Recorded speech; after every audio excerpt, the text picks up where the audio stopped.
Dear respected Tay, dear brothers and sisters, dear community, welcome to Blue Cliff Monastery on our Day of Mindfulness. Today is December 13, 2015, and we are at the beginning of our winter retreat. How many of us here are new to Blue Cliff? Can you raise your hand? Okay, wonderful. How many of us here have passed by a town with Christmas lights and festivities as you came here? Yeah. So we know that the holiday season is upon us. It crept up and now we're almost there. Tomorrow will be 12 days before Christmas. And the holidays, some of us like to call it the holy days. Reclaim the season, holy days, and we'd like to explore holy days in the light of our practice today. Maybe in the early 2000s, one of our sisters asked our teacher, Tai, what does holiness mean? And how can we live a holy life? And Tai replied that holiness is the energies of mindfulness, concentration, and insight. When we can awaken and give rise to that energy, those energies within us, then we are living a holy life. So we don't have to be a saint. We don't have to live as a hermit up in the mountains to live a holy life. But we do have to have an awareness and a direction towards the spiritual to make what is mundane in our life something sacred. During the holiday season, it's a very busy time.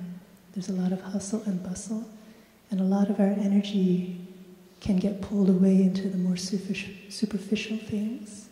There's a lot of consumerism going on out there right now to prepare. Even with the best intentions of offering gifts of love to our loved ones, we can get caught up in the consumerism, the commercialism, the noisiness, the busyness.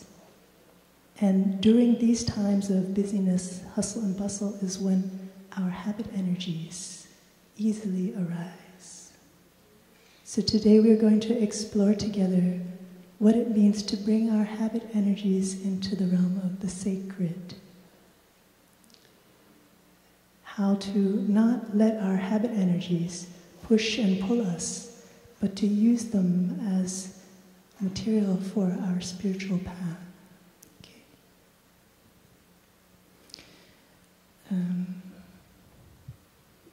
And how we do that is to bring the light of mindfulness, concentration, and insight to our habit energies. Can everyone hear me okay in the back? Okay, okay. So there are many veterans of practice here, so I'm going to ask you, when we touch anger or irritation, what is the phrase that Tay often tells us to say to take care of it? Yes, Klaiti? Yes, there's a second part. I know you're there, and Brother Baudet. I was going to say, freaking out. I know that anger makes me ugly. Okay, that's more advanced than I'm ready to go to. So we'll just start with the basic.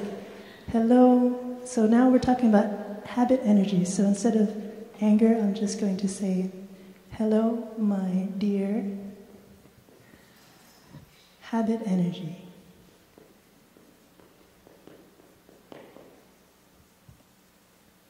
I know you're there.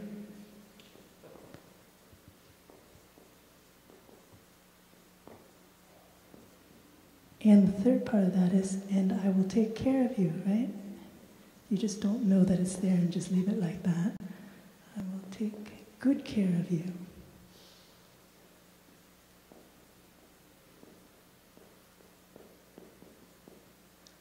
I'm capitalizing habit, energy, and you because, remember, we're bringing it into the sacred. Right? So this is a phrase that we're going to use as our template in terms of bringing the practice to our habit energies. Okay. When we practice with anything, it's helpful to have a framework to understand what we're practicing with, what the potentials are in our direction. So I'd like to share a few aspects about habit energy.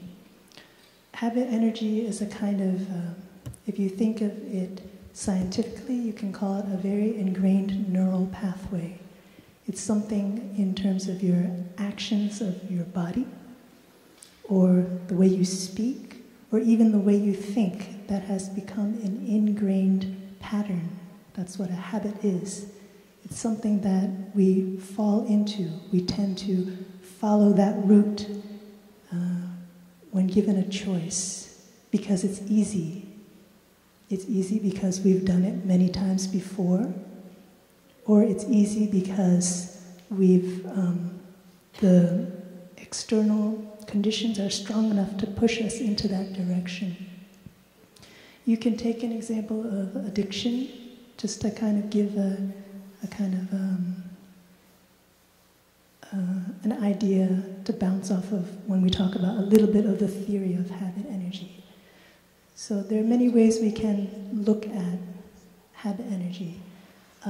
You can look at it as volition with ease, right? It doesn't take much willpower to follow your habit energy, right? If you like chocolate, it doesn't take much energy to reach for that chocolate.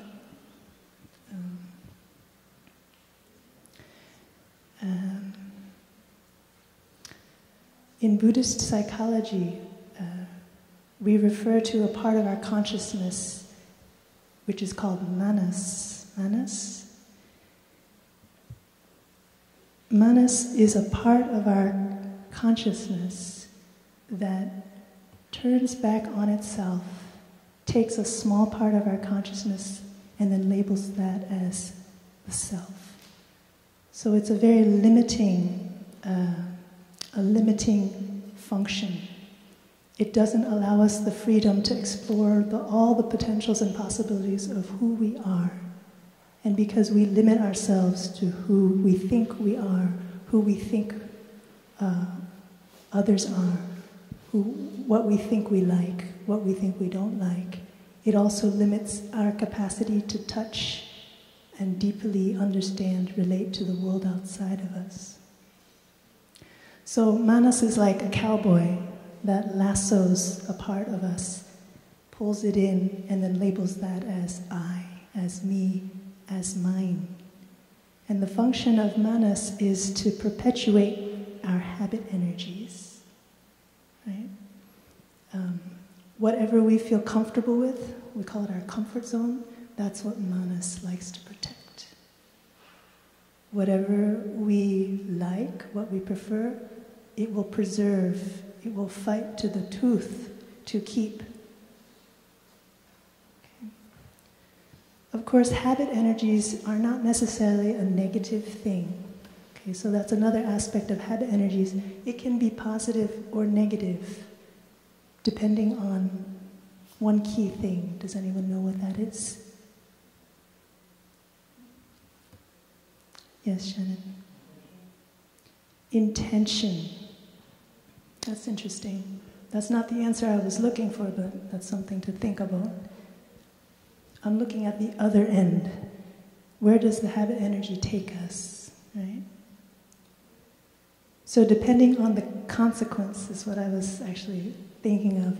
Depending on the consequence, a habit energy can be positive or negative. So we can develop good habit energies, or we can develop bad habit energies. Slouching in the couch is a bad habit energy because the consequences, you have bad posture, bad back, pain, doctors, bills, etc. A good habit energy is waking up in the morning and sitting, because it leads to more clarity, more wakefulness, more freedom. Right? So whether it's positive or negative depends on the consequence. And what makes a habit energy turn into intentional living is, to get back to what Shannon was saying, is the intention behind our actions. When we know from moment to moment that we are getting up to go sit, that is in part a habit energy from past actions that has trained our body and mind to feel at ease to do that. But secondly, it's an intention. We're living mindfully with the hope of bringing well-being into our life. Okay. So we're going to see how we can practice with habit energies, with the basic tools that have been shared us many times before.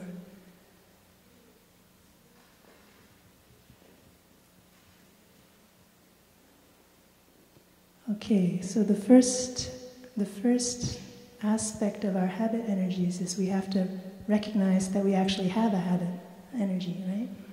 I'll give you an example. Someone who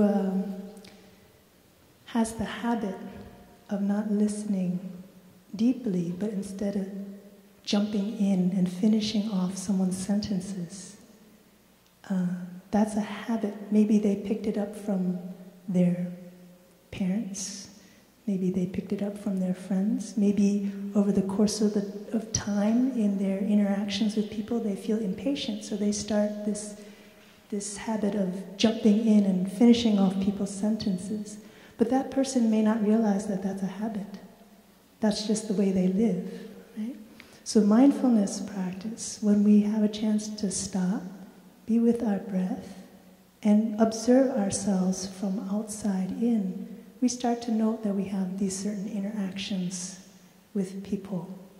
Maybe we don't even know that we're jumping in, but we see that maybe there's a little bit of irritation each time we keep interacting with our friends, and that gives us a little bit of a clue that something's going on.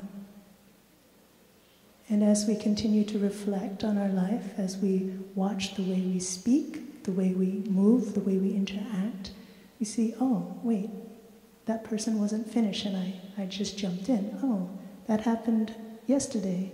Oh, and that happened the other day too with this other person. And we begin to see, a pattern.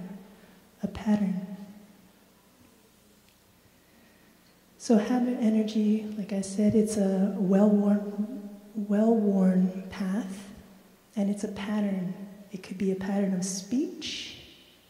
It could be a pattern of physical action.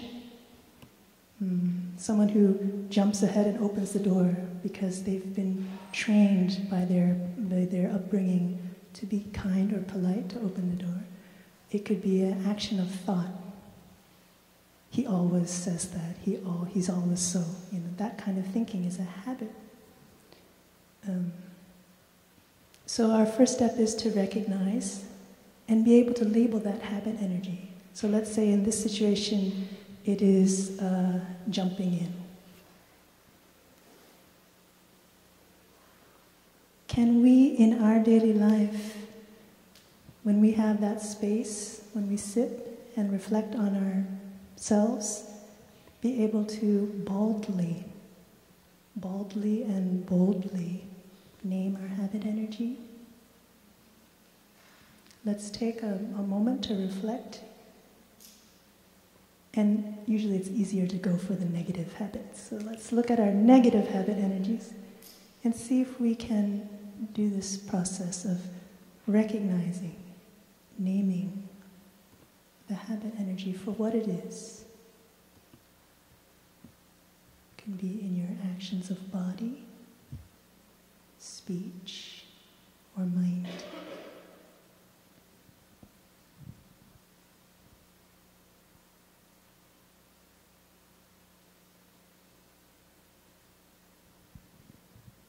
Okay, good. So before we continue, maybe I can ask for a sound of the bell.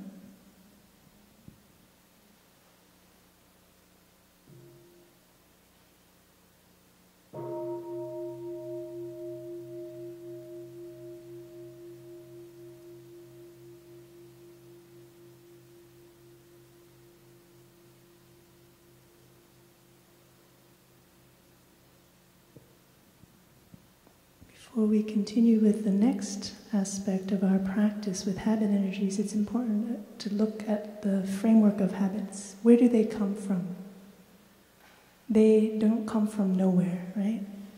They have not just landed on us from out of the blue. So there are conditions that create and sustain habit energies. Firstly, there are the external conditions, the things that are watered in us from our environment. If you live in a violent neighborhood, chances are you will develop certain defense mechanisms, and perhaps they're violent defense mechanisms in order to protect yourself, more so than, say, if you lived at Blue Cliff Monastery. You see, the environment can affect our habits.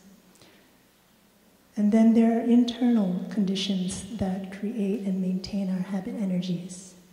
I mentioned before our ancestry, the way our parents speak to us, the way they physically raised us or disciplined us, are some examples of what we, just by being the child of our parents, have inherited. And it's a habit energy because most of the time we are so busy we don't have the time to really look back, reflect, and practice to purify what we have been transmitted, the unbeneficial or unwholesome things that we have received from our parents, our grandparents, and so on. Internal conditions also include our aversions and attachments that we already have in us. As we grow up, we have certain experiences in our daily life that cause us to like or dislike something, feel threatened or safe around something, situations, people, and they become the motivating force for our habits. Habit energies, you can look also as another way to describe a habit energy is a coping mechanism, way of coping with the situation as it unfolds. So every day we live life, every day we have new experiences, but they start to accumulate and have a history that creates a kind of way we deal. For example, do we tend to avoid certain situations or people? Are we drawn to things that make us feel good about ourselves, right? Okay. So this is the background for the second aspect of our practice, which is to embrace what it is that we recognize. Embrace it means what kind of spirit do we bring into the relationship that we have with our habit energy. So many of us, including myself, have the habit energy of beating ourselves up for, you could call them flaws or unskillfulnesses in our way of being, in our personality. So we from the very beginning, we train our mind to approach our habit energies from a place of openness and compassion. This is a practice of loving kindness right from the beginning. Even before we change the habit energy, we come to the habit energy as a mother would to her child. You don't say, "Dear habit energy," unless you have acceptance and openness to it. And it's actually quite interesting, this statement, this sentence that our teacher has given us, kind of like a mantra, it's very short and concise, but it has all the qualities of our practice in there. So how can we come to recognize and say, "Hello, my dear habit energy, hello, my dear anger," if we're beating ourselves up about having that habit energy? There I go again, I ate a whole pint of ice cream, a whole quart of ice cream, right? That's not loving. And we come back to that foundation. These habits have come from somewhere. There are causes and conditions for them. The manas, however blindly, is trying its best to protect and preserve something, and we have yet to discover what that is. So let us not put another difficulty in front of us Let us approach it from a place of acceptance. It's there. It's there for a reason, and we're continuing to explore.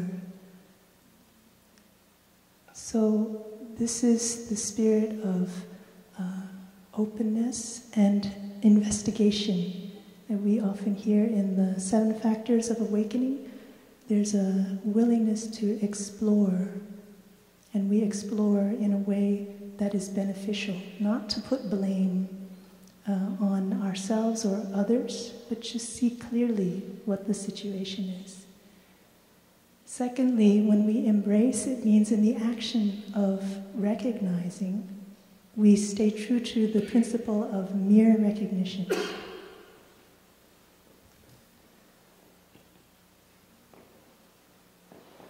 It's another way of saying no blame, no judgment. We just see what it is. We label it without the energy of emotion. And if we are touching our habit energy with frustration or anger or disappointment, when we come back to a place of calm, and we come back to this step and embrace it, we find equanimity and equilibrium and embrace it. Okay.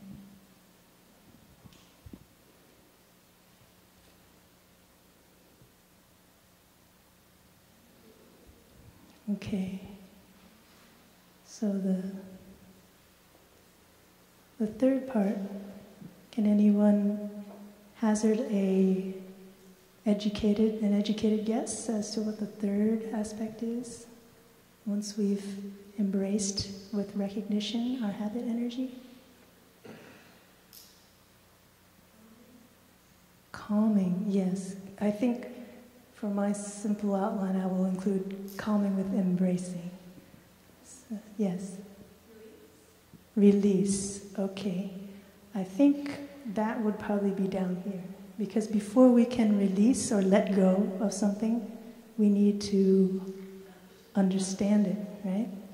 And when we talk about the holiness of practice, it means mindfulness, awareness of something, concentration, looking, observing, looking more deeply in order to come to that place of understanding so that we can let it go.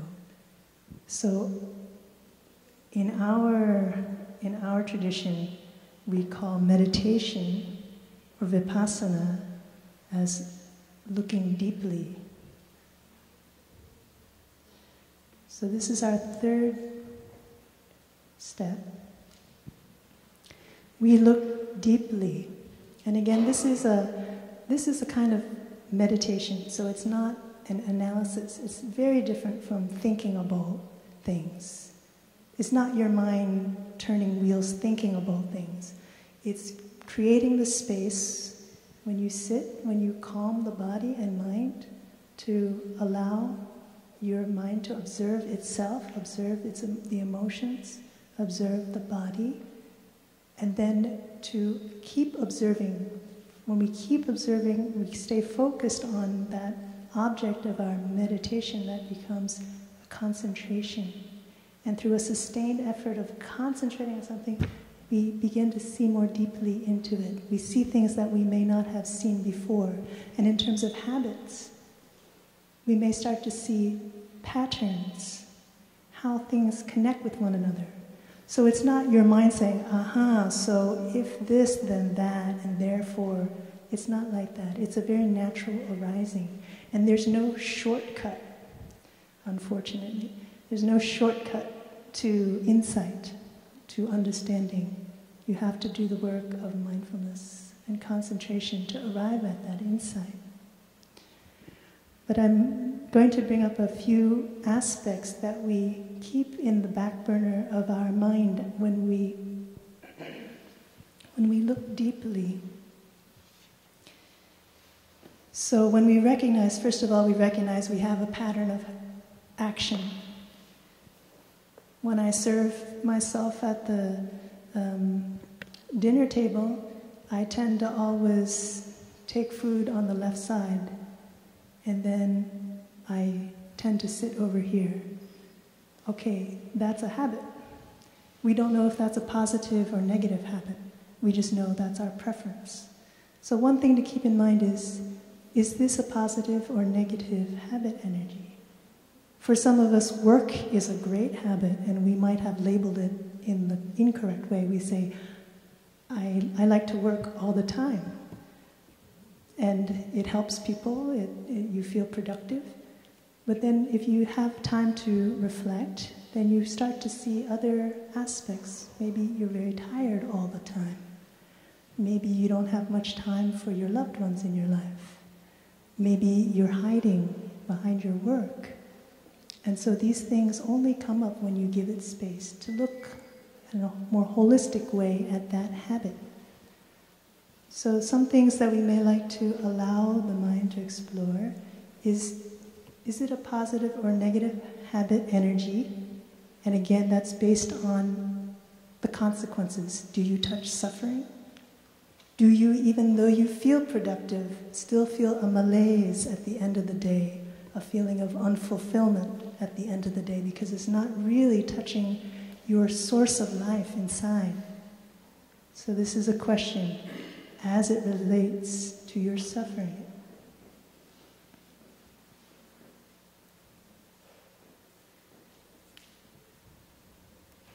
Okay.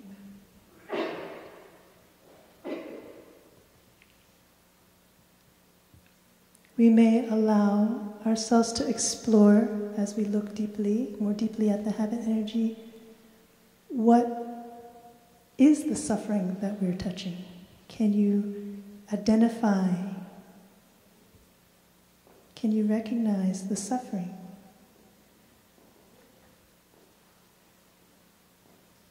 Because sometimes we don't think our habits are a suffering, but our habits lead to suffering. So in the looking deeply, we start to allow these observations to penetrate into our awareness.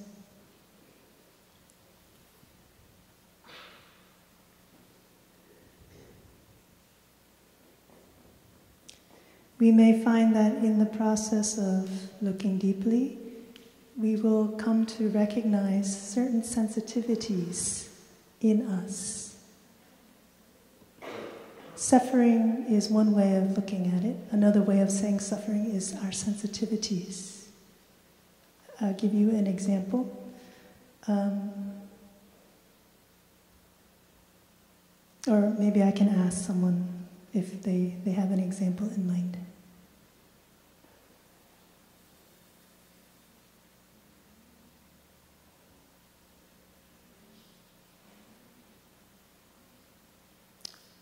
Okay. I'll give an example then.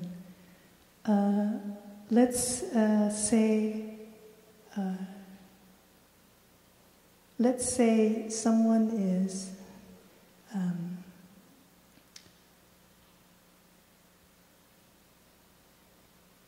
very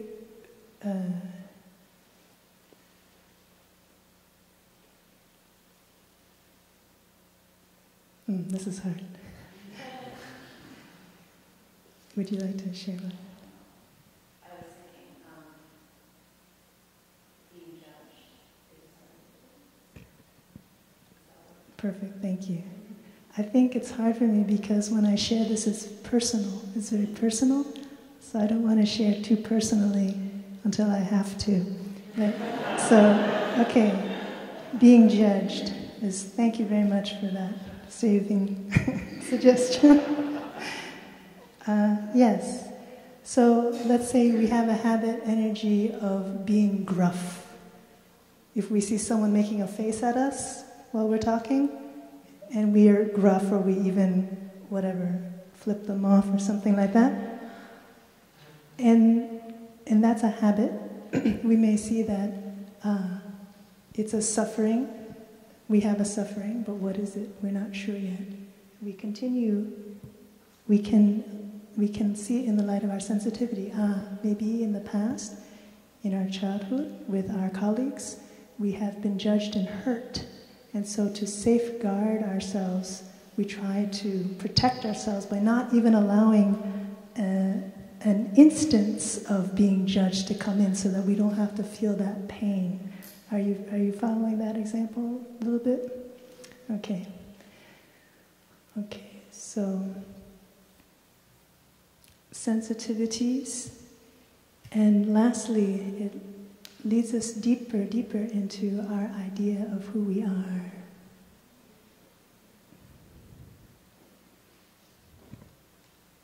Right? Because we're only sensitive to things that hurt who we think we are, what we think we are. Right? If I think I have a talent in flower arranging,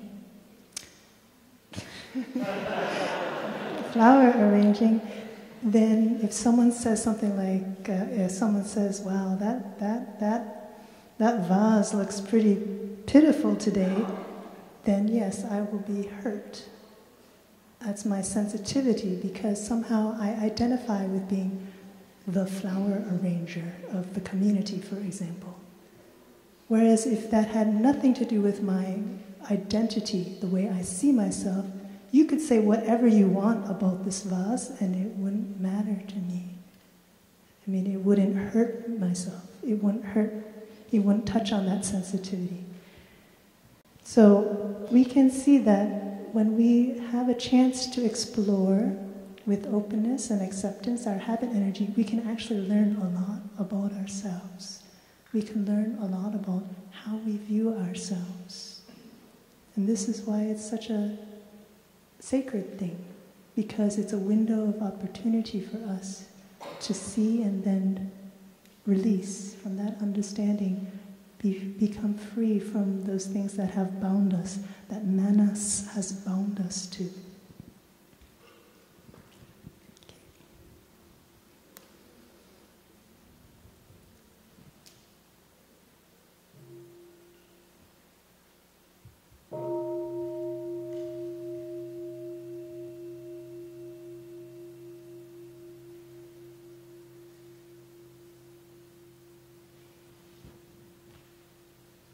Okay, so we've covered the hello, my dear, which is which part? Hello, my dear is what of these? First, recognizing, right? Hello, my dear, habit energy, that's recognizing it. I know you're there, what's that part? Embracing, you're acknowledging, you're not denying or suppressing it. You're saying, I know you're there, and I will take good care of you. This is the looking deeply. And the fourth part, which we don't actually talk so much about, but it's a very practical part of our tradition. I'll raise this. Because we are engaged, we are an engaged practice.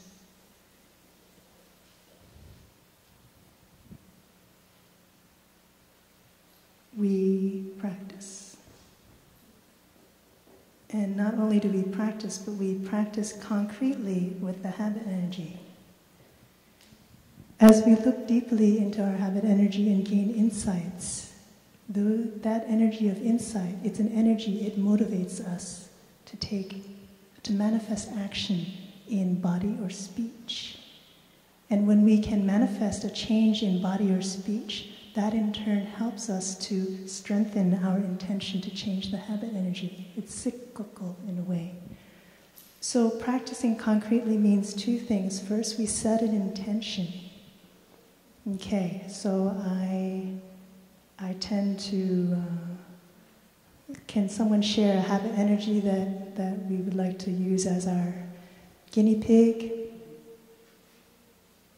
Yes, maybe someone else, Brother Steve? I blow my horn when people are coming to my lane, even though it's already past the point of getting back to their lane. Okay, Steve said he honks his horn at people who come into his lane, even if it's past the time that it would help. So you're honking the horn to welcome them in, or what? Okay, so let's go through these steps. So we recognize that this is a habit, meaning naturally he heads for the horn without thinking, I think I will honk this horn now, right? it's a habit. And so we recognize it because we can smile to it, right? We're not being judgmental. We're not labeling Steve as an angry, irascible person, but we're smiling in empathy because we've all been there, right? Now we look deeply. This is for you to do, Steve, sorry. We look deeply into the roots of this habit energy. And have you looked into this before?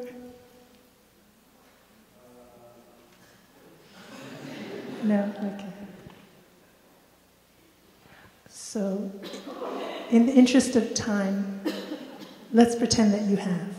And let's say that you've looked deeply and you saw, this habit energy is because I have this impatience. I feel an impatience in my body, physically. In my face I get red. It must have something to do with anger.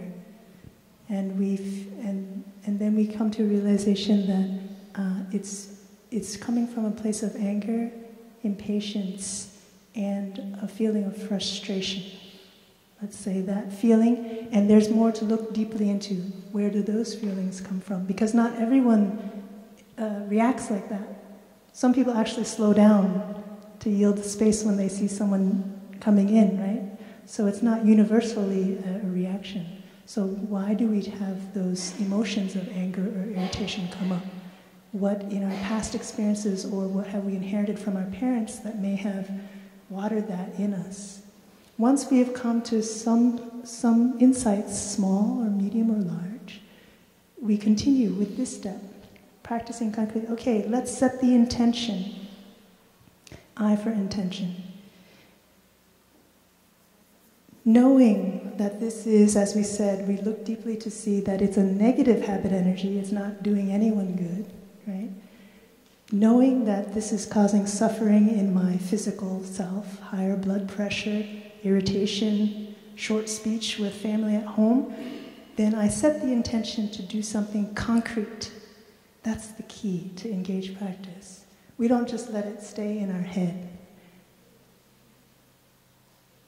We can set the intention to send that person loving kindness, but to strengthen that, what can we do concretely, bringing our body and our mind, body and our speech into this to help. Like when we touch the earth, we bring our body into the aspiration. When we read a text to commit to mindful speech or eating more mindful that day, we don't just say it and just hold it here, but we actually bring our body into that so that it makes stronger the commitment. So the breath is a very concrete thing that we can do. We come back over and over again to the breath. So for example, just one of many examples we could do, I will breathe. If it's hard, I'll just breathe one time. If it's better, we'll breathe 3, 5 times. Right? We train ourselves. We set this intention kind of proactively. Next time when I see a red sports car pulling in front of me and cutting me off, I'm going to breathe. We put a reminder there on our steering wheel. We do whatever it takes to be able to bring our body into this new habit that we're trying to train ourselves in. And then most importantly, I think Nike had it right.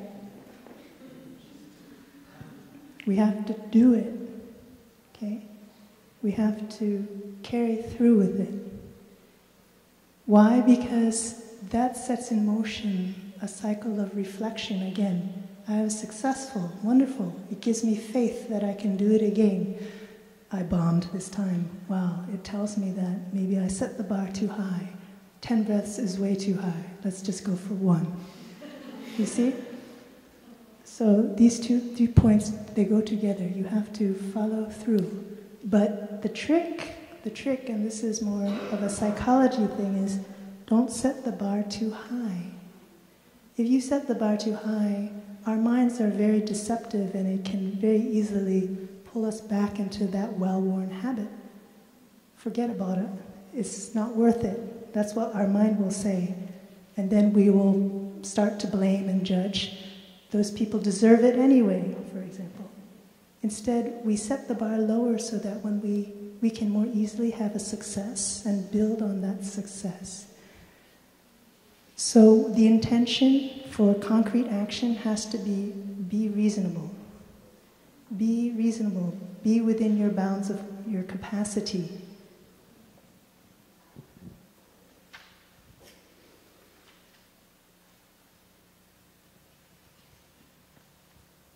Okay.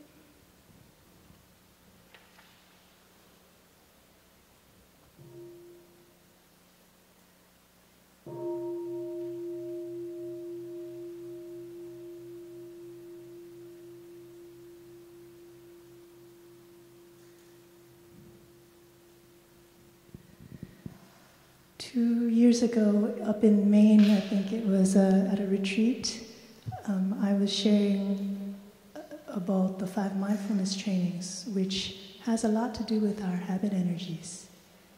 Aware of the suffering caused by this, I'm determined to do that. And then the third part, the action part, the practice part is, and I will fulfill that intention by practicing to do what? So intention, awareness of the situation, you set the intention, and then the action. And at that time, I think that was 2014, one intention that I had set was to be more of a regular exerciser. I'm probably in the community one of the biggest couch potatoes. On the sister side, don't know about the brothers, but on the sister side, I am. And I know my limitations. I know my willpower is not very strong when it comes to engaging the body. So at that time, 2 years ago, my intention was just get the body moving once a month, right? Many people, when they talk about an exercise regime, they exercise 3, 4, 5 times a week. And that was way too high for me. But I set my intention to kind of get the ball rolling that 0 is 0 and you can only go up from there. So once a month is already great. It took a lot of different causes and conditions to gather, to become aware of, to bring me where I am today. And I'd like to celebrate that I'm exercising regularly now, very regularly, almost every day, and feeling happy with that, not feeling like I'm fighting that. So this process is to be in a gentle and kind way. And we work with the habit energies that are easy for us to work with so that we can build on the success, and it will transfer to the more difficult habit energies that are blocking us, because it's a template. Once you feel that you can test your mettle a little bit, then you have faith to test it a little bit more and more. Okay? So this is all a practice, but this practice of transformation, in a nutshell, we call this the transformation of habit from the base, from the roots. This is the background for this practice of transformation is mindfulness of our breath and our step. And that's why in the monastery, every single day, we practice to sit together and we practice to walk together, because it allows us that place to stop and begin to look, listen more deeply to ourselves. You can't do this out of thin air. Right? So the foundation for this practice is this practice. And this practice of mindful breathing, mindful walking, is something we do every day, whether or not we're actually physically working with the habit energy or whether we are, because it will come into play as I will share. When we recognize, we need to be in a place of enough stillness to see what we're doing. If we're not still, then we're just reacting. So there's a big difference between reacting and recognizing what you're doing. Okay? If I'm standing still, I can observe more carefully what's going on in this hall, even the subtle things. People falling asleep, people fidgeting, I can see that. But if I'm running around in front of you right now, how can I stop and recognize what's going on? Okay?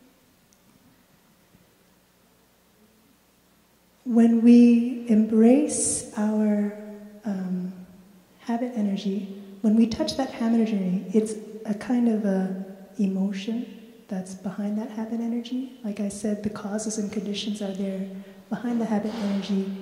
We need the capacity to embrace, to really accept it and not react when we sit and reflect on our habit energy. So mindfulness in that space of stopping allows us to recognize, it allows us to embrace, and it allows us to look more deeply.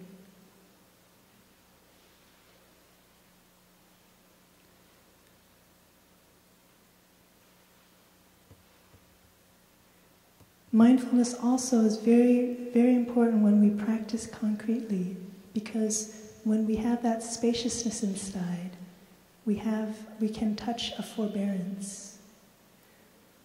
We recognize in advance that when we change anything in our life, it requires some initial energy, right? We call, in our practice, we call it the 4 right efforts. And I was reflecting, it's interesting that it's called the 4 right efforts, or the 4 right diligences. When we are not mindful, we are not intentional in our life, we don't follow effort or diligence, we fall back into our habit energies. So we recognize in advance when we intentionally want to change something for the better in our life, it takes some energy, some effort, some diligence on our part. It takes some forbearance. So to be able to stop and set that tone, set that mindset, it requires that we have that spaciousness in our heart to receive the successes and the failures of our practice. Just to review for those who are new, can someone quickly share with me what the 4 right efforts are?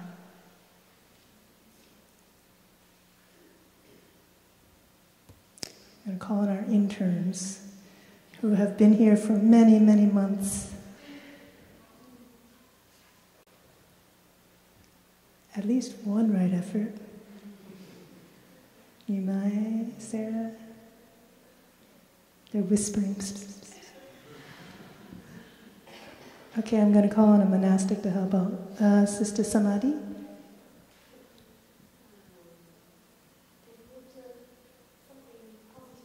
Watering, yes, to water something positive, to bring up to our upper level of consciousness a wholesome seed. And second, Brother Lin Guang? To try to, if a wholesome seed has arisen, to try to maintain it. Right, to create the conditions to maintain a already risen wholesome seed up there. Right? To keep nourishing us. Good. So now, to make it easy for our interns, the last 2 are the opposite of those 2. Nimai? To try, not only to try, but not to water unwholesome seeds. And in the event, I'm helping you all out here, in the event that an unwholesome seed has popped up, Sarah? Right. Cut off its source of nourishment so it can go back to sleep. Okay. So those are the 4 right efforts. And only through our mindfulness practice can we remember that this is our intention, that we have to strengthen our forbearance, to see through when those unwholesome things have come up again. I tried my best to beat that honking horn, but somehow my hand just went for the horn again. How are we going to practice in light of the 4 right efforts? to do better next time, instead of just throwing the whole thing out the window, right?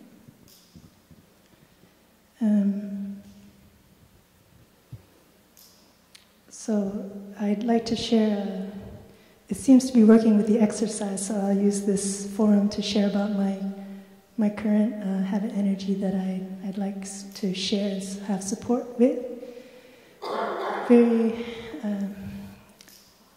Very interesting thing happened a number of days ago. That was a continuation of an opening for me in my self-awareness.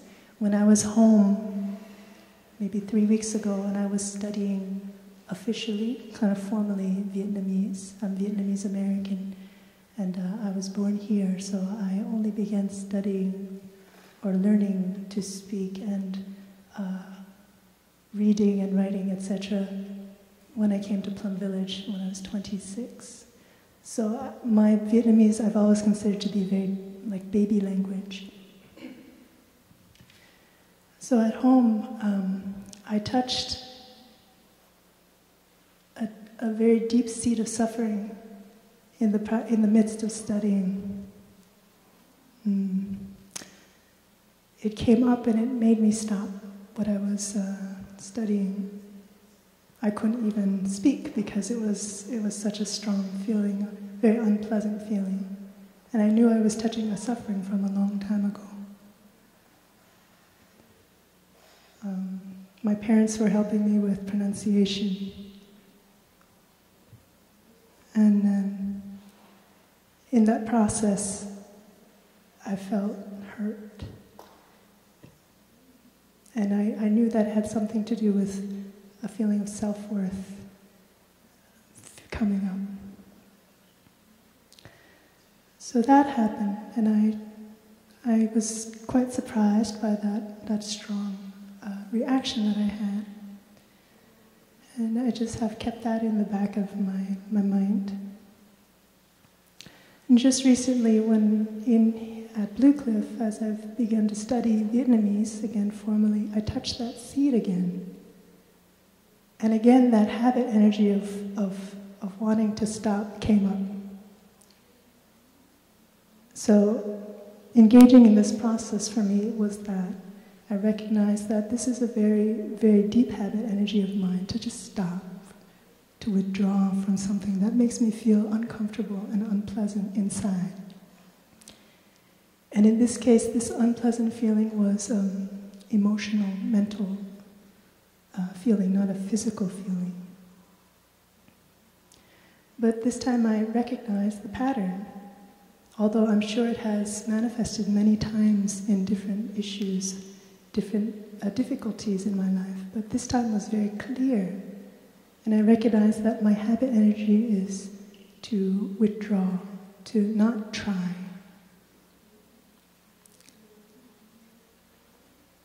And so I moved through this practice of embracing that feeling, of recognizing that I have that, and acknowledging that there are causes and conditions for this habit energy of withdrawal. And just holding it from that place of acceptance and openness to see what would unfold from looking more deeply into that habit.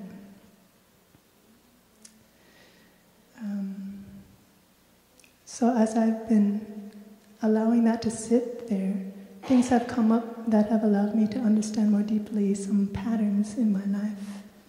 In college, I was number one at procrastinating. Midterms, papers, the day before, 2 days before, I would have tricked myself into thinking I could do it all in those last 2 days, to sabotage myself in a way. Does anyone procrastinate here? Yeah. There's different reasons that we procrastinate, but for me the reason was that there's a fear of facing my what I perceive as my weaknesses, so I would sabotage myself without knowing it. And this wanting to withdraw is also an aspect of not wanting to face my weaknesses, my perceived weaknesses.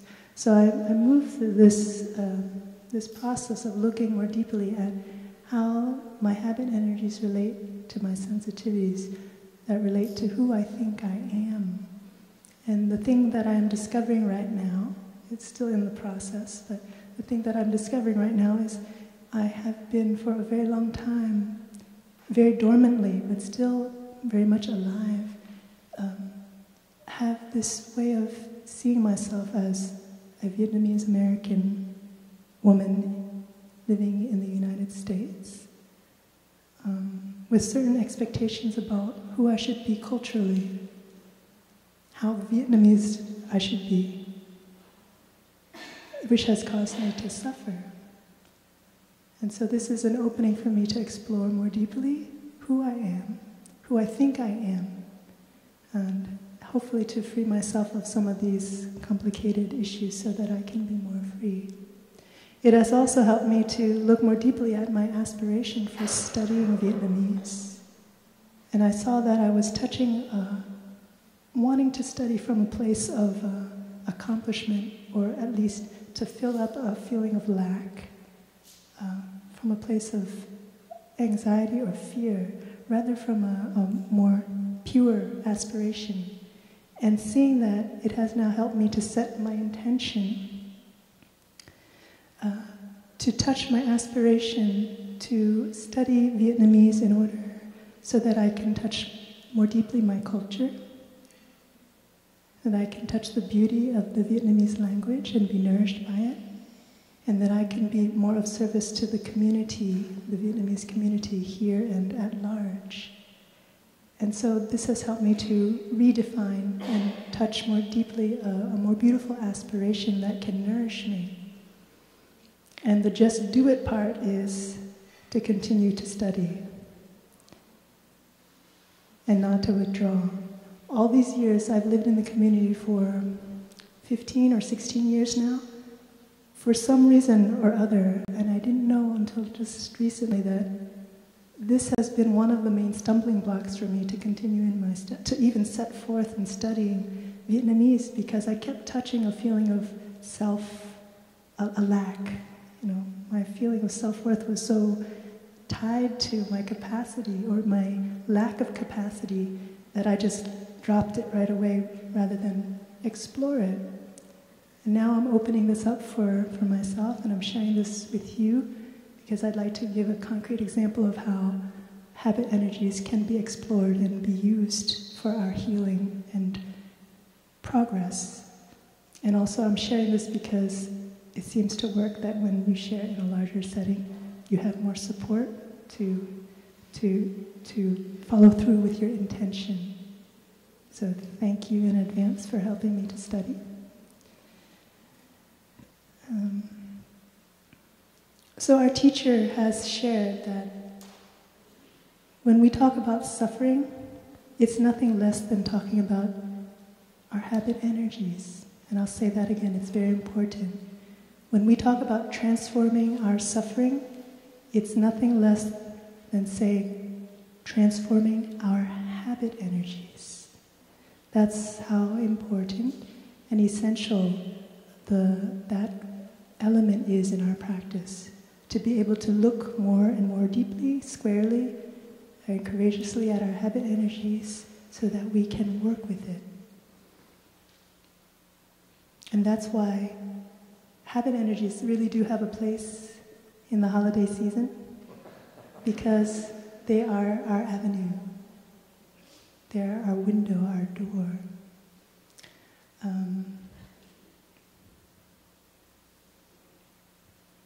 And when we elevate our habit energies to a place where it can be used as really the mud to turn into lotus, then it's all good, right? Like I said, from zero, you can only go up. However slowly you move up, you're moving up.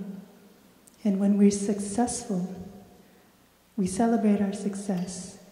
When we fall flat on our intention and our goal, our action, we take that as an opportunity to learn more about our limitations in the light of openness and acceptance and loving kindness. So we always have a place to move forward, to progress, to grow, to be more compassionate with ourselves. Now, we don't live in a vacuum. Living in a community, there's a lot of support from the brothers and sisters to continue day-to-day practice. We have a daily schedule. We have times of looking deeply when we share, when we begin anew, when we have our happiness meetings, when we have meetings, when we have these avenues to communicate. It's all helping us to stop and look more deeply. And out in daily life, if you don't live in a monastery, like most of us, there is still support. And I'd like to ask you to give each other some advice of what kind of support do you have to help recognize, embrace, look deeply, and transform your habit energies. Yes, Mary. I was thinking about Steve's example because I know Steve drives a lot to work and I do too. And so I have a similar challenge. And one of the main supports for me in this sort of overwhelming busyness of getting in a car for many hours and having a lot of pressure is the practice of stopping for just a teeny little thing, like a breath, literally. And you mentioned something on the steering wheel, like a post-it. But I would say the main support for me as an individual practitioner in my complicated life is tiny reminders of stopping. So the support comes from the post-it note or literally even things on my phone, like a little alert that I have on my phone that pops up and says breathe. So reminders to stop, because that's the hardest thing maybe to remember in the midst of that intense flow. Thank you, Mary. Mary is saying that having reminders to stop from in different moments of the day, concrete post-it notes, for example. Yes. A challenge I face seeking support is that it becomes like a series of Russian dolls, where you open one and there's another one inside. So one moment of an experience of support can be when I give permission to my family or friends to recognize it for me. But then that brings up another habit energy of defensiveness. So that's what I mean by the Russian doll. So I have to work on something else. But if I take the breath at that point, I'm at least getting closer to more authentic, true self. Thank you. What's your name? Mark. Brother Mark? Brother Mark was saying, asking the support of others, giving permission for others to shine light on us. Sounds familiar for our monastics. Shine light on us to let us know when we're falling into habit energies that we may or may not see ourselves. And then also receiving that in the light of loving kindness. And here we would say Sangha, which is a community of like-minded practitioners. That's very good. Okay, any other supports that we have out there? Yes. I've been reading, the teachings and very. Thank you. That's beautiful. Study. So, reading about spiritual teachings, whether the Dharma or other traditions, to help us keep on track, to open our our heart and our mind to what can possibly be. And again, that's why when we started talking about habit energies, we started with the framework of what habit energies are and where they come from, so that we can understand it from a kind of a spacious way instead of jumping right into it. So, study. So the first one, moments for stopping, I would translate that into daily mindfulness practice. So not just right in the moment when you're faced with honking the horn or not, but sitting for a few minutes, taking a deep relaxation after lunch, doing a walking meditation at work, and reclaiming those times so that you have a daily practice to fall back onto.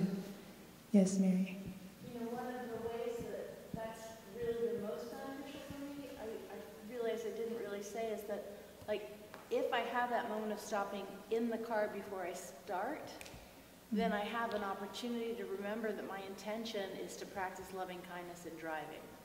rather than just leaping in the car because I've got to get to the office. And so it is daily practice, and it's that possibility of connecting back to intention. Thank you. So the daily practice in whatever creative way that you have with the environment that you have is very key. And the last point that Mary shared was about setting the intention. We call that a kind of a meditation on loving kindness, when we set the intention to approach life, approach that difficult person, that difficult issue with compassion, with acceptance. Okay? So to close, transforming our suffering means nothing less than looking deeply into making holy and sacred our habit energies and transforming our habit energies. And it is a process. It's not something that sometimes it can happen overnight. If your intention and your depth of understanding is deep enough, you can make a change right away. But many of our habit energies are much more deep-rooted, and we need to do the work of looking deeply to get at the root of this tree. We cannot, and definitely we cannot uproot a habit energy by continuing to pluck the fruit of that tree and eating it and throwing the seeds out and spreading it, right? We have to go deeper, deeper, deeper to the roots, the causes and conditions of our habit energy. When we can touch and transform our habit energies, not even before we've transformed them, but the practice of interacting with, moving along in the process of our habit energies, we are already freeing ourselves from manas. We're freeing ourselves from that high-handed cowboy that keeps lassoing and naming and labeling ourselves and our likes, what is mine, what is yours, what is me, what is myself. And we give ourselves a freedom to touch the potential of freedom and a spaciousness to offer to other people. And it also gives us a chance to be more equanimous in the face of change, because no longer is manas holding on to and trying to preserve what is the status quo of itself, but it's open to life and its changes. So I'd like to close with a very beautiful poem by the writer Khalil Gibran. I'm sure many of us are familiar with his work, The Prophet. And this is one of the many poems from the Prophet. And it expresses the deep, deep truth and freedom that one can touch in the practice of freeing oneself from the habit energy of what is mine, what is me, what is I. And this poem is called On Children. And if you are a parent or if you're a child, you may especially relate to this, because it speaks to the relationship between child and parent and the equanimity that can go with a mind free of habit energy. So I'd like to invite Brother Lin Kuan to read for us the poem. It's called On Children from Khalil Gibran. And a woman who held a babe against her bosom said, "Speak to us of children." And he said, "Your children are not your children. They are the sons and daughters of life's longing for itself. They come through you, but not from you. And though they are with you, yet they belong not to you. You may give them your love, but not your thoughts, for they have their own thoughts. You may house their bodies, but not their souls, for their souls dwell in the house of tomorrow, which you cannot visit, not even in your dreams. You may strive to be like them, but seek not to make them like you. For life goes not backwards, nor tarries with yesterday. You are the bows from which your children, as living arrows, are sent forth. The archer sees the mark upon the path of the infinite, and he bends you with his might, that his arrows may go swift and far. Let your bending in the archer's hand be for gladness, for even as he loves the arrows that fly, so he loves also the bow that is stable. Thank you. I wish you all a very holy season and a happy practice with our habit energies.